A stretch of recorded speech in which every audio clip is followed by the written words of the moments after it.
তিন টুকরা কাফন তোমার জন্য থাকবে। আর যদি তুমি নারী হও তাহলে তোমাকে অতিরিক্ত আরো 2টা কাপড় দেওয়া হবে, এর চাইতে আর কিছু বেশি দেওয়া হবে না।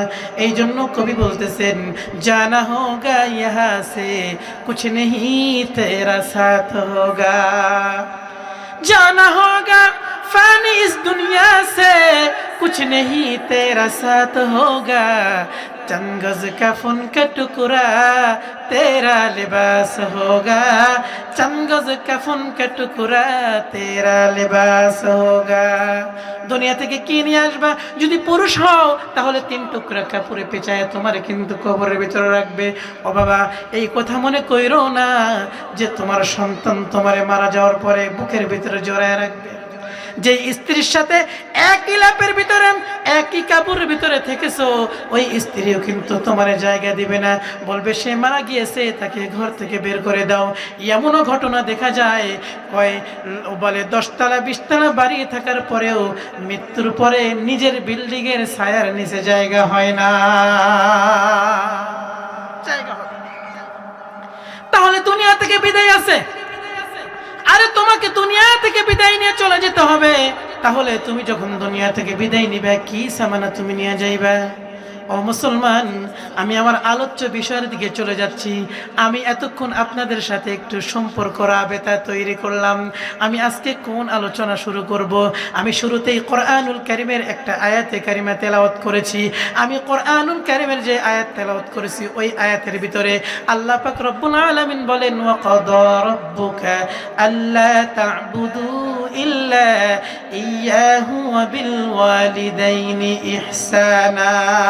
আল্লাহু আকবার বলেন।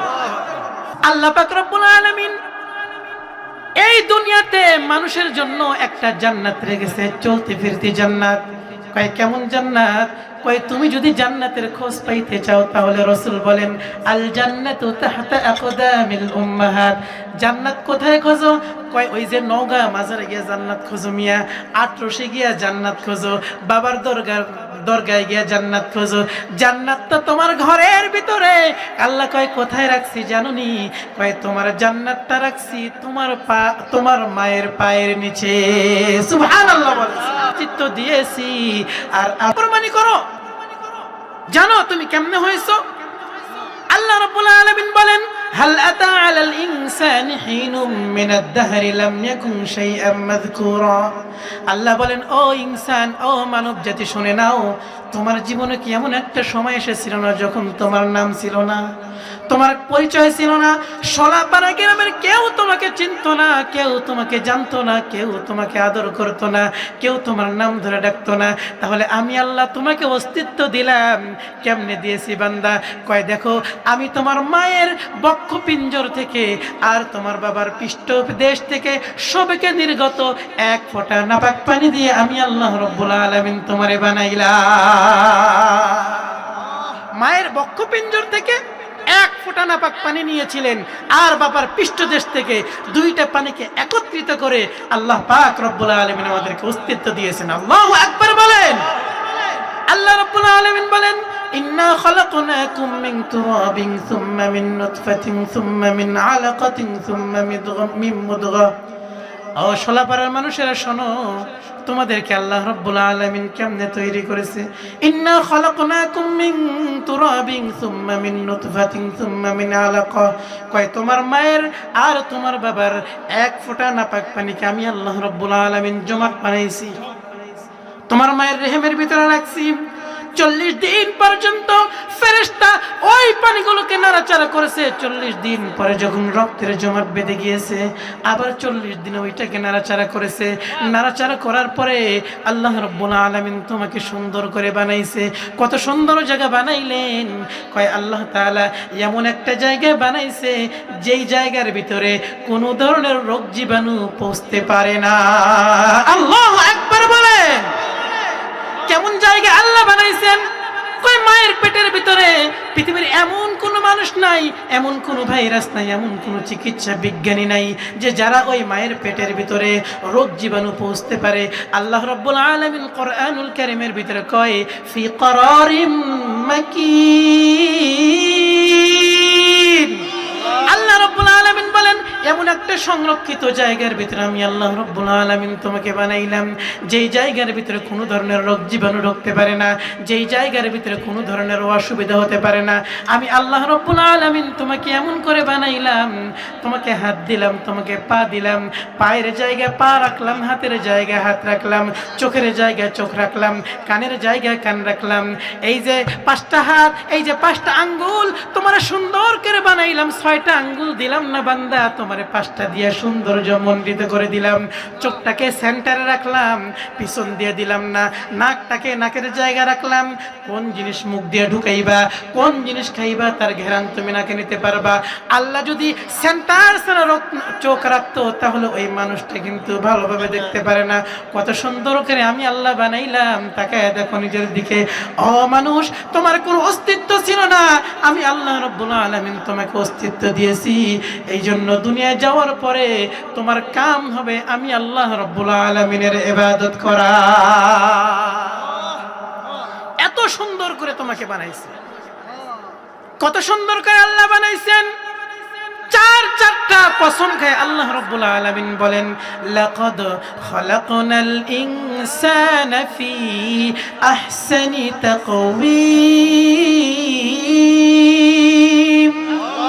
दर्द दिल की वास्ते पैदा किया इंसान को, दर्द दिल के वास्ते पैदा किया इंसान को, वरना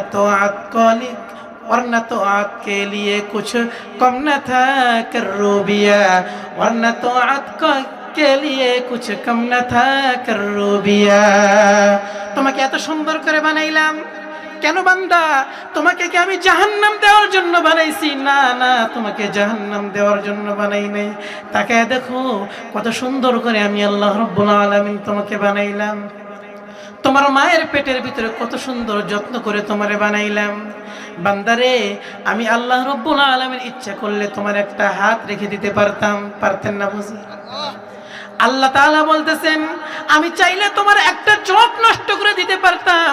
বান্দারে, আমি চাইলে তোমাকে বিকলাঙ্গ করে দিতে পারতাম, একটা পা তুমি পাইতা না, তোমার হাত থাকতো না, তোমার চোখ থাকতো না, অথবা তোমার কান লেপটায় থাকতো, তুমি কখনো কানে শুনতা না। আল্লাহ পাক রব্বুল আলামিন বলে, বানাইলাম এত সুন্দর করে তোমারে, কিন্তু আমি কোনো জিনিসে কমতি দেই নাই।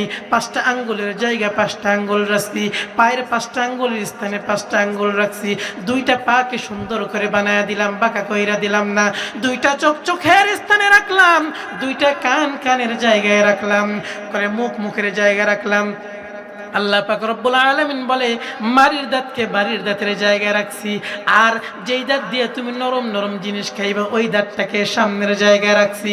ও মুসলমান, আমি আল্লাহ রব্বুল আলামিন তোমারে যেমনে বানাইলাম নিজের দিকে তাকায় দেখো। বান্দারে, ওই পেটের ভিতরে আমি আল্লাহ রব্বুল আলামিন হেফাজত কইরা কুদরতি হাত দিয়ে আমি আল্লাহ রব্বুল আলামিন তোমারে বানাইছি। সুবহানাল্লাহ। কেমনে বানাইছি জানো? তুমি যখন তোমার মায়ের গর্ভের ভিতরে ছিলা, আরে ওইখানে খাবার পরিবেশন করার জন্য পৃথিবীর এমন কোনো ডাক্তার নাই, এমন কোনো চিকিৎসা বিজ্ঞানী নাই, এমন কোনো মানুষ নাই মায়ের পেটের ভিতরে খাবার পৌঁছতে পারে। আল্লাহ পাক রব্বুল আলামিন বলেন, বান্দারে, ওই যে তুমি মায়ের পেটের ভিতরে যখন তোমাকে রূহ দেওয়া হলো, যখন তোমার খাবারের প্রয়োজন হলো, যখন তোমার ক্ষুধা লাগলো, ওই সময় পৃথিবীর এমন কোনো মানুষ নাই যে তোমার খাবার পরিবেশন করতে পারে। কিন্তু আমি আল্লাহ রাব্বুল আলামিন কেমনে তোমাকে খাবার পরিবেশন করলাম জানোনি? তোমার মায়ের মাধ্যমে তোমাকে আমি খাবার পরিবেশন করেছি। কই কেমনে পরিবেশন করেছে? আল্লাহ পাক রব্বুল আলামিন বলেন, তোমার মায়ের মাসিক অসুখকে বন্ধ করে দিয়ে, তোমার নাভির সাথে তোমার মায়ের নাভিকে সেট করে দিয়ে আস্তে আস্তে খাবারগুলো পৌঁছাইয়া আমি আল্লাহ রব্বুল আলামিন তোমাকে লালন পালন করেছি। আরে পৃথিবীর কোন মানুষ খাবার পৌঁছতে পারবে না, আমি পৌঁছাইছি, আমি পৌঁছাইছি। ও বান্দা, দুনিয়ায় তুমি আসবা, দুনিয়া আসার পরে কি খাইবা এটার বন্দোবস্ত তুমি দুনিয়ায় আসার আগে আমি আল্লাহ রাব্বুল আলামিন করেছি। কয় মালিক রে, কেমন ভাবে আপনি বন্দোবস্ত করলেন? কয় তুমি যে দুনিয়ায় আসবা, এই জন্য দুনিয়ায় আসার 6 মাস পূর্বে আমি আল্লাহ রাব্বুল আলামিন তোমার মায়ের বুকের উপরে, তোমার মায়ের স্তনের ভিতরে আমি আল্লাহ রাব্বুল আলামিন দুধটাকে গরম কইরা তোমার জন্য আমি আল্লাহ রিজার্ভ করে রেখে দিয়েছি।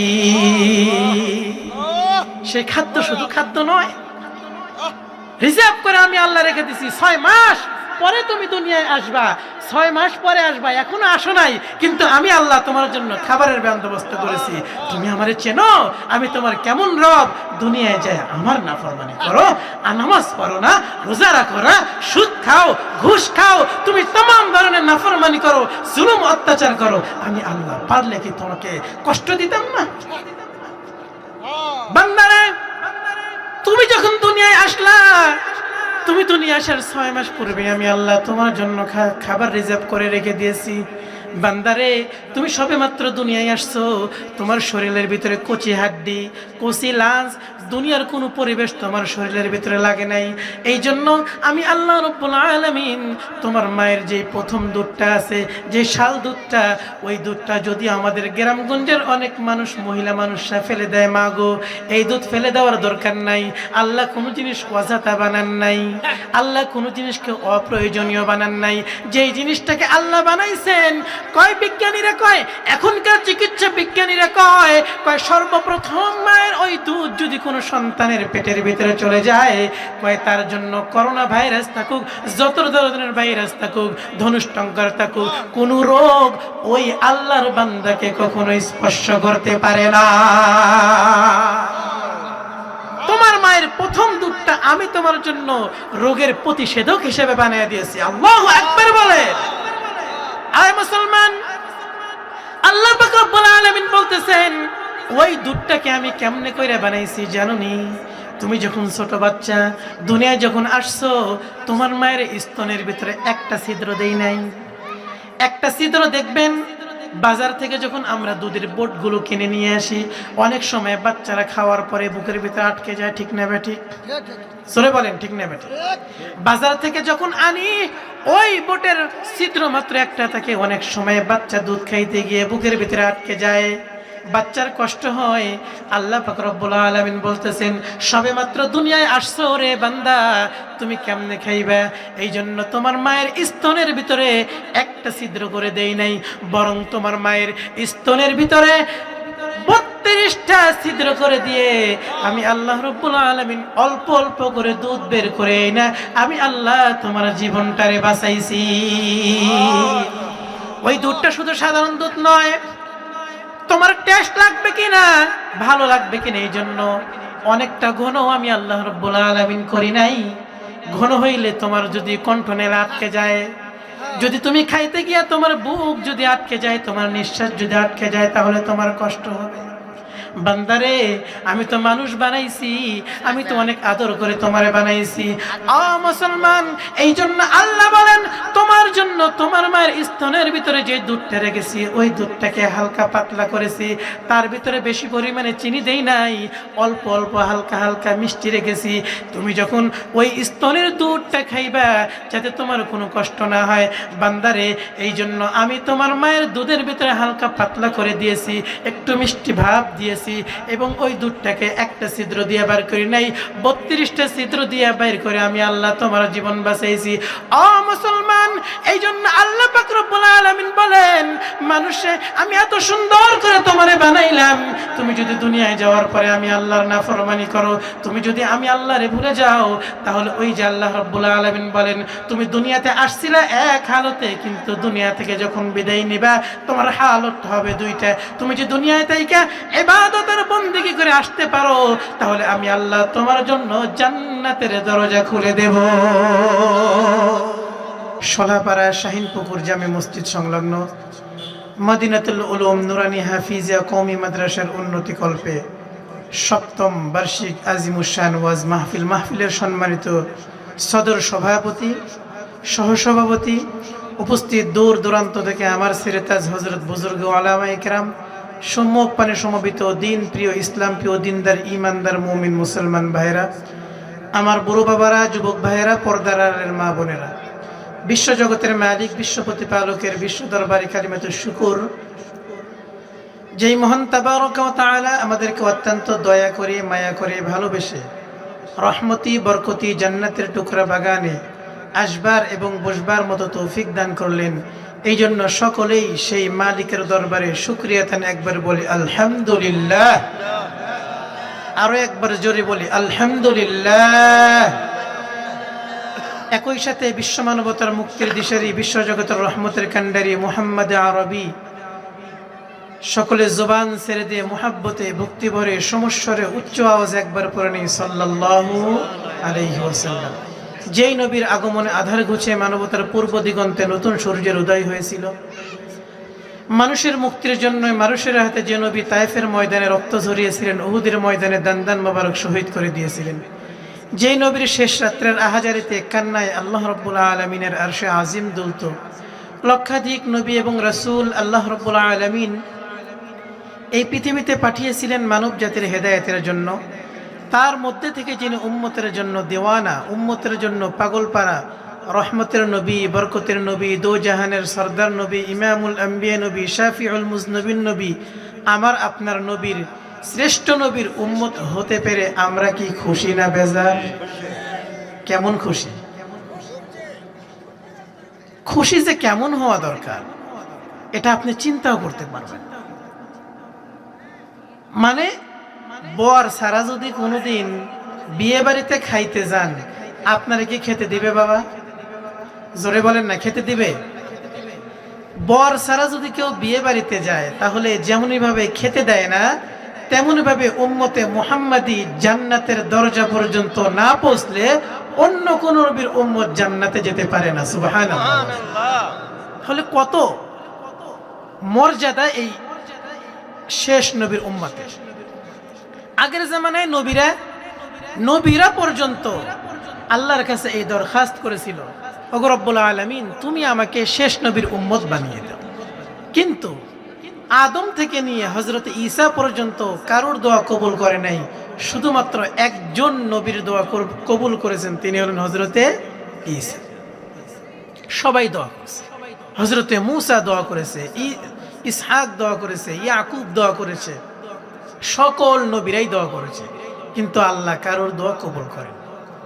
আর আপনাকে আর আমাকে বিনা চাওয়ায় বিনা পাওয়ায় আল্লাহ রাব্বুল আলামিন শ্রেষ্ঠ নবীর শ্রেষ্ঠ উম্মত করে দুনিয়ায় পাঠাইছে। এই জন্য খুশি না বেজার বাবা? দেখেন না, অনেক বাড়িতে দেখবেন যে আলমিরার ভিতরে দামি দামি চীনামাটির পাত্রগুলো রেখে দেয়, প্লেট রেখে দেয়, জগ রেখে দেয়, গ্লাস রেখে দেয়। প্রতিদিন কি ব্যবহার করে? করে না। কেন করে না? কয় যদি কখনো বড় মেহমান আসে আমার বাসায়, তাহলে ওই মেহমানের জন্য ওই আলমিরার ভিতরে সাজানো দামি দামি প্লেটগুলো, গ্লাসগুলো, দস্তরখানাটা মেহমানের সামনে হাজির হয়ে যায়।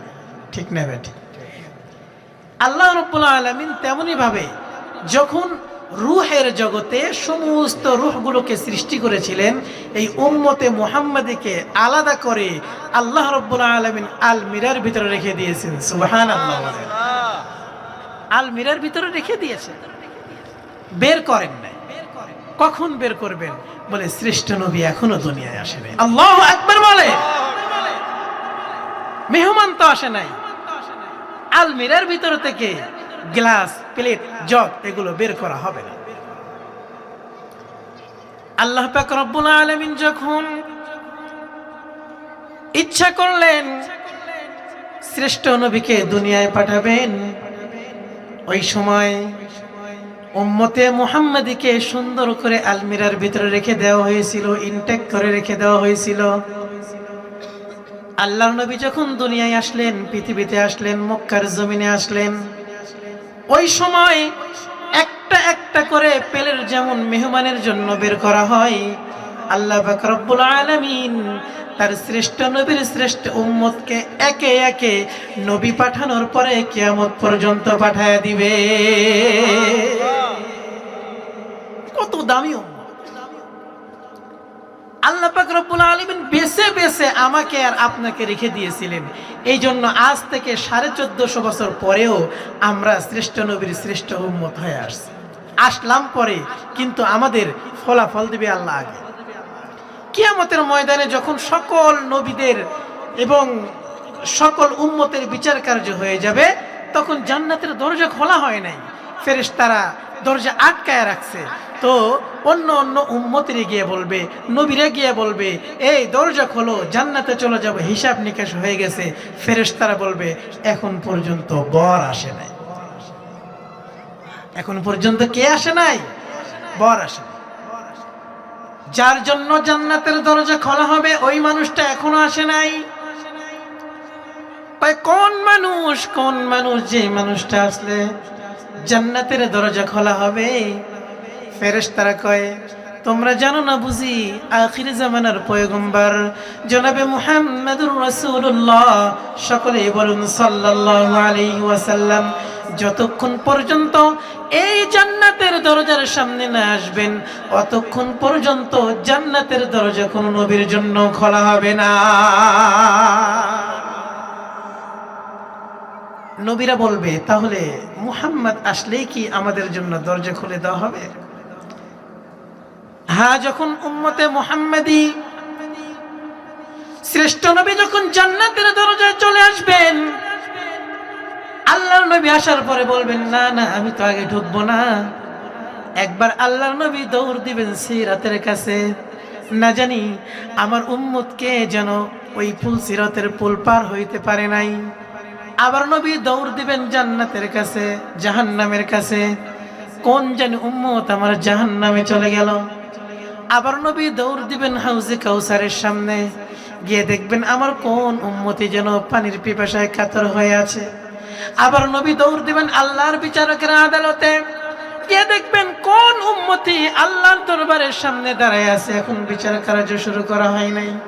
আল্লাহর নবী দৌড়াবেন, এইভাবে করতে করতে আল্লাহর নবী সমস্ত উম্মতে মুহাম্মাদিকে জান্নাতে ঢুকানোর পর আল্লাহর নবী স্বয়ং আল্লাহর জান্নাতে ঢুকে যাবে।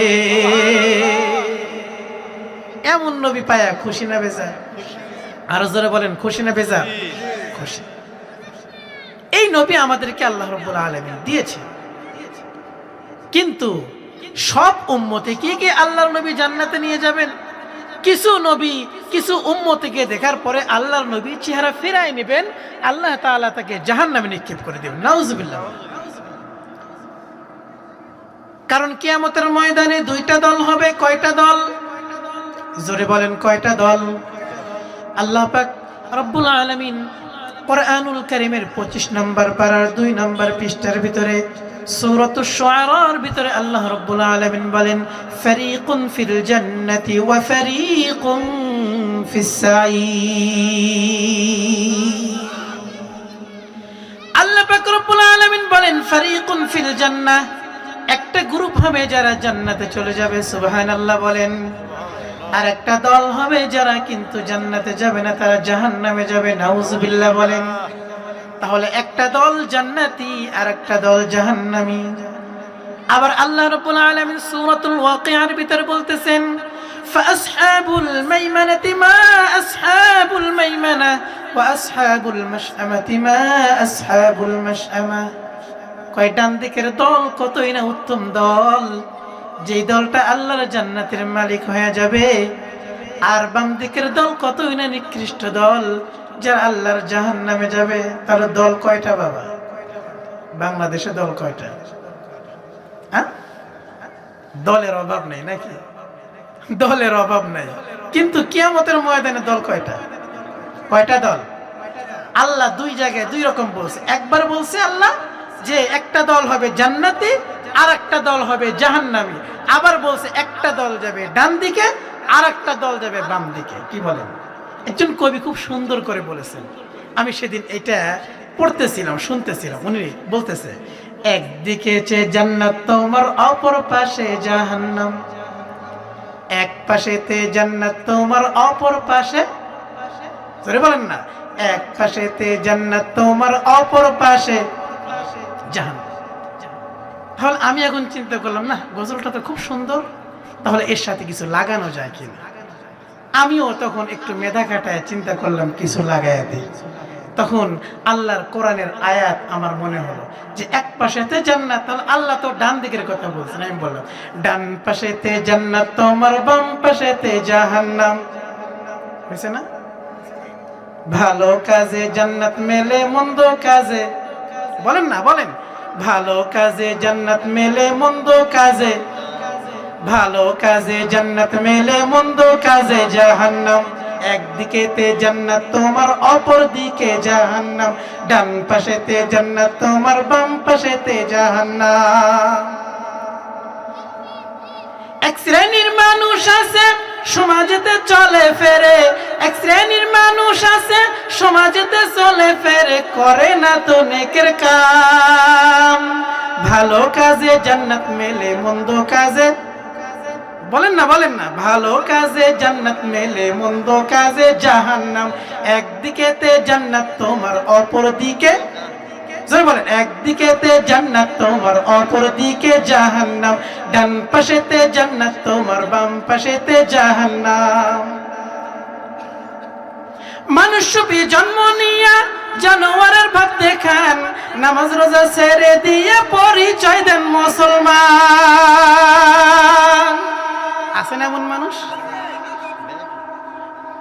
মানুষ রূপে জন্ম নিয়া জানোয়ারের ভাব দেখান, নামাজ রোজা ছেড়ে দিয়ে গাইছে শুধু বাউল গান। আবার নিজের টুপি, আবার নিজের টুটি ঢেকে রেখে আলেম ওলামার গায়ে বদনাম। ভালো কাজে জান্নাত মেলে, মন্দ কাজে, যারা বলেন ভালো কাজে জান্নাত মেলে, মন্দ কাজে জাহান্নাম। এক পাশেতে জান্নাত তোমার, অপর পাশে জাহান্নাম। আবার দাড়ি টুপি পাগড়ি জুব্বা অনেকে দেখে, হিংসা চোটে মোদের আবার মৌলবাদী, জঙ্গিবাদী, উগ্রবাদী ডাকে রে। আবার নির্বাচনের সময় এলে, আবার নির্বাচনের সময় এলে তারাই টুপি মাথায় দিয়ে জনগণরে দেয় যে পাম। কি বলেন? দেখবেন আলেম ওলামার দুর্নাম গায়, কিন্তু যখন নির্বাচনের সময় আসে দাড়ি টুপি পরে আইসা জনগণকে বুঝায় আমরাও আল্লাহর ওলি হয়ে গেছি। এই জন্য দাড়ি টুপি পাগড়ি জুব্বা অনেকে দেখে,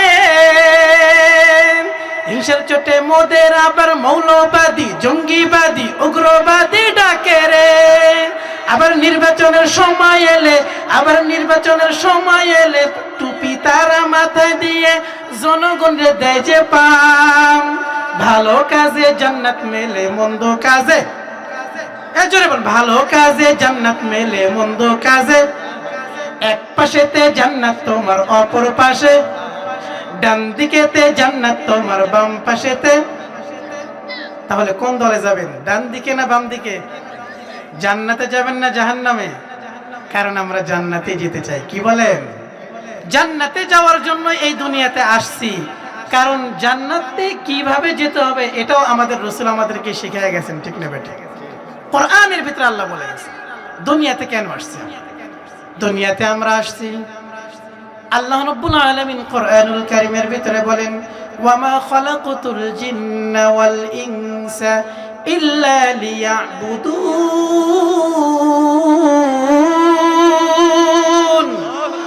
মা খালাকাতুল জিন্না ওয়াল ইনসা বুখা, মা খালাকাতুল জিন্না ওয়াল ইনসা বুখা।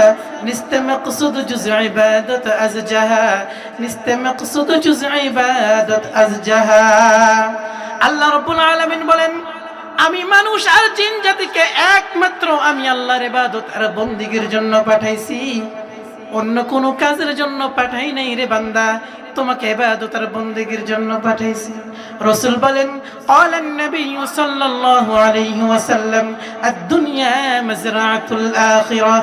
দুনিয়ায় আসছো, এই দুনিয়া কিন্তু তোমার জন্য উপার্জনের জায়গা।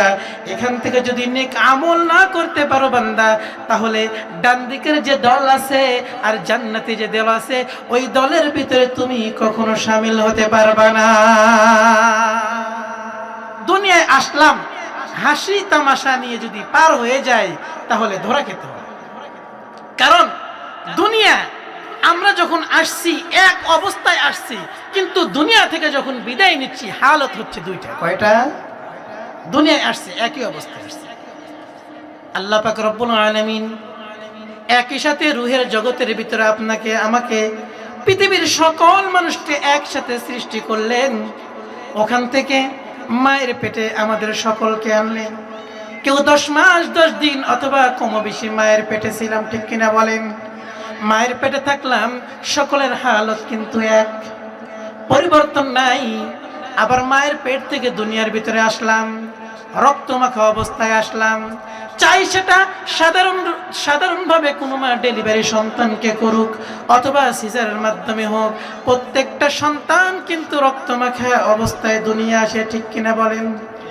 সকল মানুষ রক্তমাখা অবস্থায় আসে। আবার দুনিয়া আসার পরে সকলের একই হালত, কান্নার আওয়াজ দেয়। যদি কোনো বাচ্চা না কান্দে তাহলে দেখতেন ডাক্তাররা তার পাওটা উপরের দিকে উঠাইয়া পিঠের ভিতরে থাপা দিতে থাকে, চপাটাঘাত করতে থাকে, তুমি কাঁদো না কেন? কাঁদো। কারণ দুনিয়ায় যত মানুষ আসছে সব মানুষ এক হালতে আসছে। কয় কিভাবে আসছে? মায়ের পেট হয়েই সকলে দুনিয়ায় আসছে। আবার দুনিয়ায় আসার সময় রক্তমাখা অবস্থায় আসছে, আবার দুনিয়ায় আসার সময় কান্নার অবস্থায় আসছে। এই মানুষ দুনিয়ার ভিতরে কিছুদিন থাকবে, বসবাস করবে। কেউ জান্নাতি হয়ে আল্লাহর জান্নাতের মালিক হয়ে যাবে, আর কেউ আল্লাহর জান্নাতের মালিক হইতে পারবে না, আল্লাহ তাকে জাহান্নামে ফালায়া দিবে। দুনিয়ায় আসছি হালত এক, দুনিয়া থেকে বিদায় নিয়ে যাবো হালত দুই। আল্লাহ টোটালি জগৎ বানাইছেন তিনটা। কয়টা জগৎ? মূলত তিনটা জগৎ। আরো জগৎ আছে, কিন্তু আল্লাহ রাব্বুল আলামিন টোটালি জগৎ বানাইছেন তিনটা। একটা হলো দুনিয়া, আর একটা হলো জান্নাত, আর একটা হলো জাহান্নাম। দুনিয়ার হালতটা কেমন? আল্লাহ পাক রব্বুল আলামিন এই দুনিয়াতে সকল জিনিসগুলো নগদে মানুষের কাছে উপস্থিত করেছেন। নগদ জিনিসগুলো আল্লাহ দিয়া দুনিয়ার ভিতরে সাজায়া দিয়েছেন। দুনিয়ার ভিতরে আল্লাহ তাআলা সুখ দুঃখ দিয়া সাজাইছেন। দেখবেন কখনো সুখ, কখনো দুঃখ, কখনো হাসি, কখনো কান্না, এই দিয়া আল্লাহ রাব্বুল আলামিন দুনিয়ার জগৎটা সাজাইছেন। আর মৃত্যুর পরে যে জগৎটা আসবে ওই জগৎটাকে আল্লাহ রাব্বুল আলামিন দুইটা ভাগে ভাগ করছেন। একটা ভাগ হলো জান্নাত, আর একটা ভাগ হলো জাহান্নাম। কয় জান্নাতটা কি? কয় জান্নাতের ভিতরে শুধু আনন্দ আর আনন্দ, হাসি আর হাসি, খুশি আর খুশি, বিনোদন। অশান্তি নামক কোনো জিনিস কিন্তু জান্নাতের ভিতরে নাই। জান্নাতের ভিতরে কোনো কষ্ট নাই, জান্নাতের ভিতরে কোনো দুঃখ নাই। আল্লাহ রাব্বুল আলামিন যত ধরনের নিয়ামত আছে সব নিয়ামত দিয়া আল্লাহ পাক রব্বুল আলামিন জান্নাতটাকে সুন্দরভাবে সাজাইছেন। সুবহানাল্লাহ বলেন। আবার আল্লাহ তাআলা মৃত্যুর পরে আরো একটি জগৎ সাজাইছেন, সেই জগতের নাম হলো জাহান্নাম, যার ভিতরে দুঃখ কষ্ট দিয়ে আল্লাহ সাজাইছেন। শান্তি নামক কোনো জিনিস নাই, শুধু কষ্ট, যন্ত্রণা, দুঃখ, আযাব, শাস্তি দিয়া একটা জগৎ সাজাইছেন, তার নাম হলো জাহান্নাম। আর আল্লাহ তাআলা দুনিয়াকে সুখ দুঃখ দিয়ে সাজাইছেন। এই জন্য কবি বলেন, কবি সুখ है कभी दुख है यही का नाम दुनिया है। कभी सुख है कभी दुख है यही का नाम दुनिया है। अभी क्या था अभी क्या है यही दुनिया बदलती है। अभी क्या था अभी क्या है यही दुनिया बदलती है। कोई दुनियाটা কেমন? কয় দুনিয়াটা হলো এমন, আল্লাহ রাব্বুল আলামিন হাসি খুশি দুঃখ যন্ত্রণা সব কিছু দিয়ে সাজাইছে। দেখবেন কারোর যদি 5টা কন্যা সন্তান থাকে, 6ষ্ঠ নম্বরে গিয়ে যদি তার ছেলে সন্তান হয়, খুশি না বেজার? জোরে বলেন না। আল্লাহর রাসূলের মাহফিলে বসে জবানটা খুলে কথা বলতে হয়, আল্লাহ খুশি হয়। আমার নাম বলতেছে আল্লাহ পাক রব্বুল আলামিন, তার নাম আরশে আজিমের ভিতরে ফেরেশতাদের সামনে বলতে থাকে সুবহানাল্লাহ বলে। কার প্রশংসা করলাম? এই যে সুবহানাল্লাহ বললাম, কার প্রশংসা হলো? সুবহানাল্লাহ। এই পবিত্রতা যে কত জায়গা আল্লাহ তাআলা দিছে জানেন? মাথার ভিতরে যেহেতু আসলো বলেই ফেলি। আমরা বলি না সুবহানাল্লাহ মানে পুত পবিত্র আল্লাহ, মানে সব জায়গায় আল্লাহর নাম আমরা নিচ্ছি। যখন আমরা ওই যে সানা পড়ি না, সুবহানাকাল্লাহুম্মা ওয়া বিহামদিকা ওয়া তাবারাকা ইসমুকা ওয়া তাআলা জাদ্দুকা ওয়া লা ইলাহা গায়রুক। আবার যখন আপনি নামাজে দাঁড়ান তখন প্রশংসা করেন আলহামদুলিল্লাহি রাব্বিল আলামিন। আবার যখন গেলেন রুকুর ভিতরে বললেন সুবহানা রাব্বিয়াল আযীম। আবার যখন সিজদায় গেলেন তখনও বললেন সুবহানা রাব্বিয়াল আ'লা। প্রশংসা হতেই থাকে। প্রশংসা পাওয়ার মালিক তিনি কে? আরো জোরে বলেন তিনি কে? তাহলে যেই কথাটা বলতেছিলাম, একজন মানুষের যদি 5টা কন্যা সন্তান হয়, 6ষ্ঠ নাম্বার গিয়ে যদি ছেলে হয়, ওই লোকটা খুশি না বেজার? তাহলে দুনিয়ার ভিতরে খুশি হয়ে যায়। দেখবেন সোলাপাড়া গ্রামের সব মানুষ যদি সামর্থ্যবান হয়, সব মানুষ একটা একটা করে মিষ্টি খাওয়ায়। পাড়ার কোনো মানুষ মিষ্টি ছাড়া থাকে না। খুব খুশি। কয় কেন খুশি? কয় 5 কন্যার পরে 1 ছেলে সন্তান হয়েছে, খুশি হয়ে গেছি। ওই লোকটারে যদি বিকেল বেলায় বাবা মারা যায়, লোকটা কিন্তু খুশি হয় না, কষ্ট পেয়ে যায়। দুনিয়ায় কষ্ট, কখনো সুখ, কখনো দুঃখ দিয়ে আল্লাহ ভইরা দিছেন। আবার দেখবেন ব্যবসার ভিতরে অনেক লাভবান হয়েছে, আল্লাহর বান্দা খুশি হয়ে গেছে। আবার খবর আসছে অমুক গুদামের সব মালগুলো নষ্ট হয়ে গেছে, দুঃখ পেয়ে গেছে। এই জন্য দুনিয়াটাকে আল্লাহ রাব্বুল আলামিন সুখ দুঃখ হাসি কান্না সব দিয়ে সাজাইছেন। আর এই মরণের পরে একটা জগৎ আল্লাহ রাখছেন, ওই জগতের নাম হলো জান্নাত, আর একটা হলো জাহান্নাম। কয় বান্দারে, তুমি যদি দুনিয়া থেকে এমন হালতে আসতে পারো, বলে তোমার সব আমলগুলো সুন্দর, তাহলে আমি আল্লাহ তোমার জন্য জান্নাতের দরজা খুলবো। সুবহানাল্লাহ বলেন। আর যদি নেক আমল নিয়ে না আসতে পারো বান্দা, তাহলে মনে রাখো আমি আল্লাহ আযাবের জন্য তোমার জন্য জাহান্নামের ব্যবস্থা করেছি। তাহলে দুনিয়া আসার পরে আল্লাহ যে বলছেন ইবাদত আর বন্দেগী করতে হবে, এইটা ছাড়া যদি আল্লাহর দরবারে গিয়ে দাঁড়াই, আমাদের জন্য জান্নাত না জাহান্নাম? জোরে বলেন, জান্নাত না জাহান্নাম? কারণ রাসূল বলেছেন আদ-দুনিয়া মাজরাতুল আখিরাহ, এই দুনিয়াটা হলো আখিরাতের ক্ষেতস্বরূপ। এখান থেকে তুমি কিন্তু কোনো কিছু নিয়ে যাইতে পারবে না। আবার আসছো সিরিয়াল অনুযায়ী, তোমাকে যেতে হবে সিরিয়াল ছাড়া। আগে আসছে দাদা, তারপরে আসছে বাপ, তারপরে সন্তান, তারপরে নাতি, ঠিক কিনা বলেন? এইভাবে পর্যায়ক্রমে আসছে। কিন্তু দুনিয়া থেকে যখন তুমি বিদায় নিবা, কোনো সিরিয়াল নাই, কোনো সিরিয়াল মেইনটেইন করা হবে না। তুমি যে দুনিয়াতে আসছো, কয় দিনের জন্য আসছো, কয় লিমিট নাই, লিমিট নাই, তোমার কোনো সময় দেওয়া হলো না। যখন তখন তোমার ডাকা হতে পারে। মুসাফির অবস্থায় আসছো, তোমাকে মুসাফির থেকে আবার তোমাকে কবরের জগতে নিয়ে যেতে হবে। কারণ দুনিয়া আমরা থাকবো না, থাকবো না। দুনিয়া থেকে বিদায় নিয়ে আবার কিন্তু কবরের জগতে চলে যাব।